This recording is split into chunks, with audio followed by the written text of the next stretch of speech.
Yeah, what we're going to do today, we're now at, of course, WDC Avon, and what we're going to show you today are plants, but predominantly deciduous plants, that are still holding very good fall color.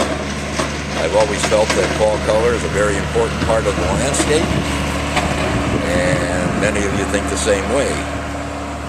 And before we start, I'd like to tell you something about the color green. Just remember, in your landscapes, green is a color also. There are many shades of green: dark, light, medium color greens, different heights. So, of course, the evergreen is very, very important in the landscape, especially fall this time of the year, and, of course, in the wintertime. But we're going to start by showing you pictures of deciduous. We're not going to cover evergreen. Most of you are familiar with all of those. But we're going to show you fall color right now. I'm standing next to a plant that is not readily used and should be. It's one of the oldest plants known to mankind. It is the ginkgo.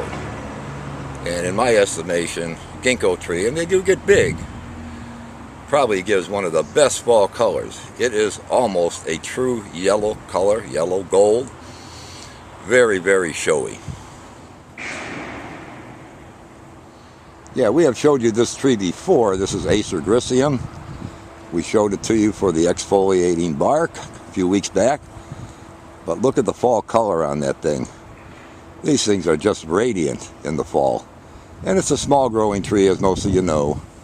So use it. It's got a couple fall attributes and the winter exfoliation of the bark. And the fall color is absolutely gorgeous. Yeah, what you're looking at right now is a dogwood. Tree form, Radiant Rose is the name of it. And as you can see, the color gets quite spectacular. This one is partially thinned out already.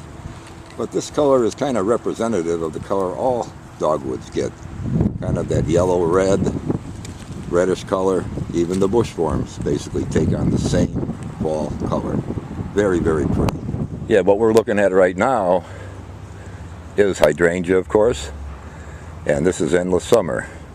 If you pay attention to hydrangeas, most of these newer varieties that have come out on the market, say in the last 15 years, they get that heavy burgundy color in the fall, which really, really is a nice accent in the fall to the landscape.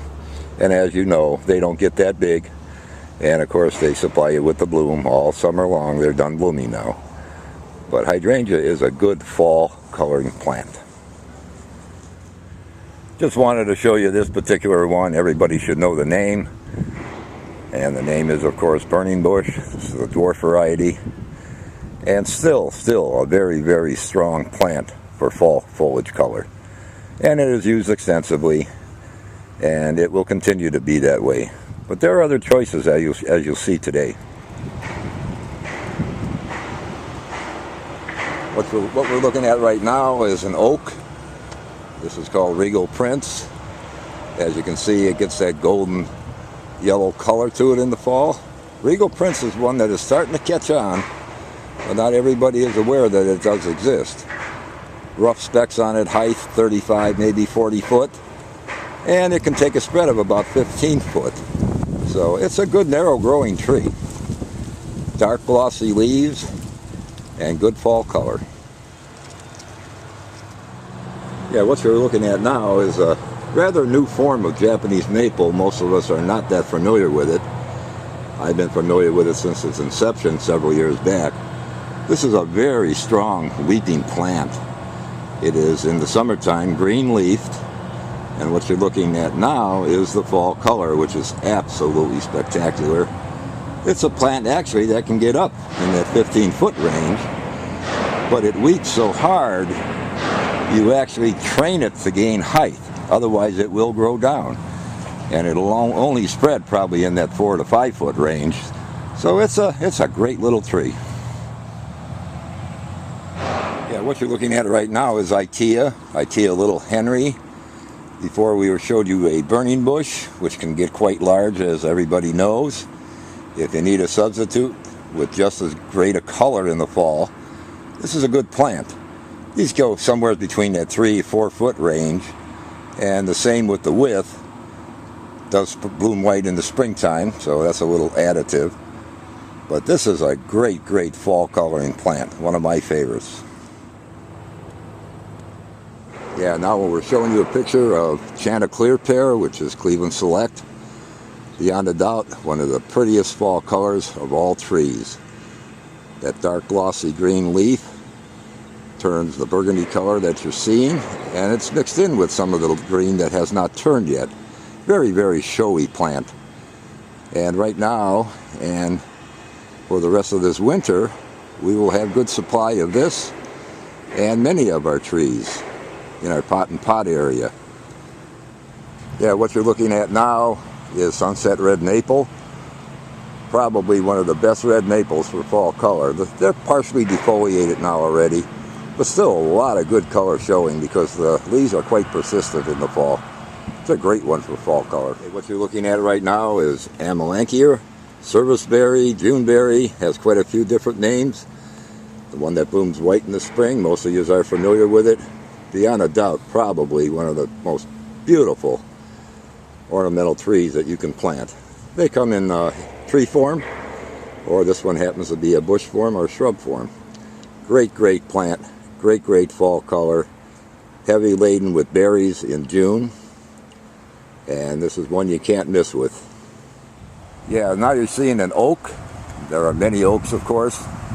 This one happens to be red oak, Acer rubrum, and probably gets the darkest red color of all the oaks on the leaves in the fall. Most of the oaks are kind of a yellow gold, bronzy gold. Red oak gives a very, very good show. Yeah, what we're showing you right now is a very special specimen plant. This is nothing more than Cotoneaster apiculata that is on a standard, so it becomes a low-growing tree. And it's an old variety that's been around a long time. One of my favorite plants again, only because I'm kind of old. But I'll tell you, it really makes a show in the fall, that red foliage. Still got a few red berries on it. And of course in the spring it blooms that pinky white flower on it. Just a gorgeous, gorgeous plant. And the low-growing variety that most of us are used to makes an excellent ground cover. It can get up, 2 foot, 2.5, maybe 3 foot if not attended to. But Cotoneaster is a very, very seasonal plant. It works for you.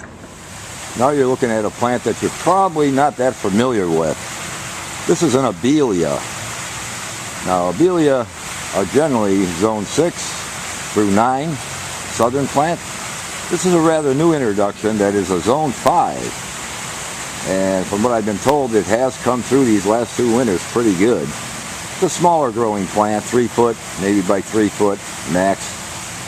And what's nice about it, it kicks into bloom in about the middle of the summer. It's kind of a pinky lavender flower, let's just call it a pinky flower. And that thing will bloom all the way through the fall. They have just finished up blooming right now. It is a real nice looking plant. Yeah, what you're looking at now is a fine example of the fall color on Oakley hydrangea. This variety is called Alice. Most of you are familiar with it. Great shade plant. Really, really puts on a performance in the fall with fall color. Yeah, what you're seeing right now is the start of fall color on a plant that we all know, Nicoducea. This is beyond a doubt one of the most colorful plants in the fall. That burgundy color is just gorgeous. It hangs on for quite a long time.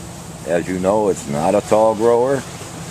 Anywhere 18 through maybe 24 inch, somewhere in that territory. You can keep it lower if you want. Blooms white in the spring. Just a gorgeous, gorgeous plant in the fall. Yeah, just had to show you this particular plant. That is not fall color you're looking at. That is the bloom set up for next year. The plant is Pieris japonica. Dorothy Wyckoff is the variety. And you talk about a very, very showy fall plant. That is very unusual, but just gorgeous. Okay, we're going to wrap it up for today. You've seen a lot of interesting plants. Hopefully you'll remember some of those gorgeous colors that you can use. Just like to remind you, as I said last week, the distribution center is open and we are heavily stocked right now, and we're going to be open all winter long. Okay? So, hope to see you next week.